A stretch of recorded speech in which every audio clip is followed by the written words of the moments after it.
पंढरपूरमधील महिलांना पंतप्रधान सूक्ष्म अन्न प्रक्रिया उद्योग योजनेचा लाभ मिळालाय।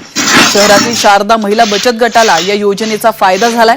योजनेच्या माध्यमातून त्यांना 4 लाखांचं कर्ज मिळालंय आणि त्यामधून महिलांनी मिरची कांडपाच्या आधुनिक मशीन खरेदी केल्यानं त्यांचं उत्पादन वाढलंय। महत्त्वाचं म्हणजे परिसरातील हॉटेल्स, खानावळ त्याचप्रमाणे घरगुती ग्राहकांकडून त्यांच्या उत्पादनांना मागणी देखील वाढली आहे। त्यामुळे बचत गटाची आर्थिक परिस्थिती ही भक्कम झाल्यानं महिला सक्षम झाल्या।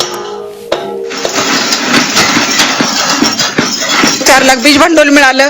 त्या बीज भांडवलातून आम्ही हे छोट्या चटणी कांडप सारख्या मशीन, अगदी असं आधुनिक पद्धतीची एक पावडर होणारी मशीन घेऊन असं त्याला एक तिखट, जवसाची चटणी, शेंगदाणा चटणी असं बनवत राहिलो।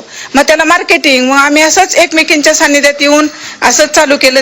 त्याला चांगला प्रतिसाद मिळतोय। चांगला आम्हाला त्याच्यातून 1-2 रुपये गाठीशी मिळायला लागलेत।